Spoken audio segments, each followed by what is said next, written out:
sexy lube is super awesome and important, but it's something that a lot of people don't give much, if any, thought to, which boggles my mind. So let's break it down. What it is, what it does, the different kinds, and ingredients you should watch out for.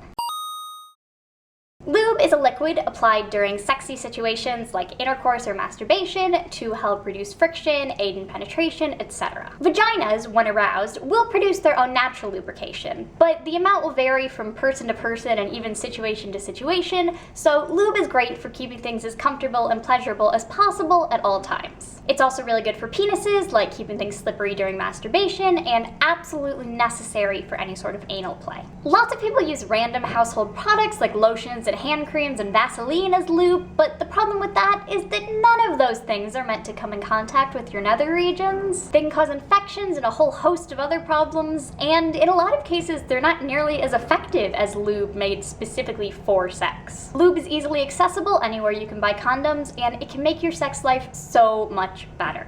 There are several different types of lubes out there, but the most common are water-based, silicone-based, hybrid, and oil-based. Water-based is probably the most widely available type of sex lubricant. It comes in a huge range of textures, from thin and watery to more of a heavy gel-like consistency, and a lot of water-based lubes try to mimic the feel of natural vaginal fluid. Water-based lubes are super versatile in that they're compatible with literally any body part safe sex barrier or sex toy. They can dry out during use, but are easily reactivated with a little bit of water, which can include saliva, or you can just reapply. Though they aren't great for any sort of bathtub or underwater use because they are water soluble and will disperse. Next we have silicone lube, which is the second most common variety and includes a lot of the lubricants available on condoms. These lubes are waterproof, long-lasting, and ultra slippery. The only downside is that they're not recommended to be used with silicone sex toys because like dissolves like, and certain silicone lubes can break down certain silicone toys depending on the types and qualities of silicones you're dealing with.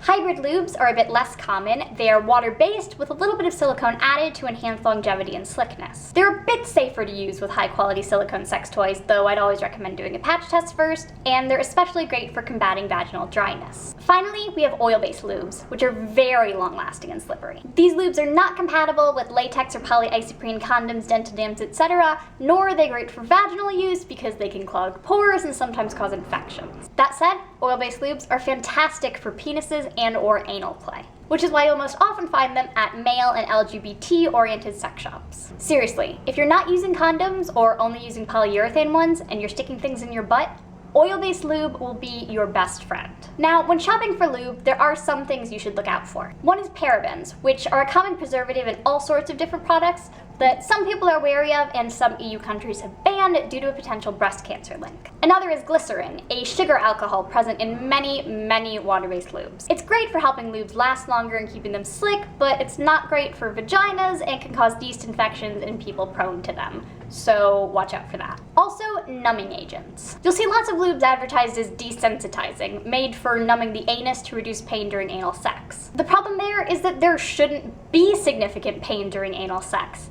That's a sign that something's wrong, you're tearing the tissue, and you should probably slow down or stop. Pain is an important signal from your body, and using a numbing lube or cream to ignore that signal is probably going to result in physical damage to the orifice. So don't do that. I'll link my recommendations for different types of lube down in the description. In other news, if you follow me on social media, you may have seen me talk about this, but I finally bit the bullet and got a Patreon page. Patreon, if you don't know what that is a super cool website that's sort of similar to a Kickstarter, Indiegogo sort of thing where you're pledging for perks. But rather than funding one big project, you're contributing a small amount per month to fund an ongoing project, like this series. The thing about sex ed content on YouTube is that it's not considered brand safe, so the types of ads that can be played on are limited, and the revenue is a fraction of what a non-sex ed YouTuber would be making. So contributing on Patreon is a great way to help me make this series possible, and you'll get stuff in return. So do check that out if you enjoy the ins and outs. Thanks for watching, and I'll see you next time.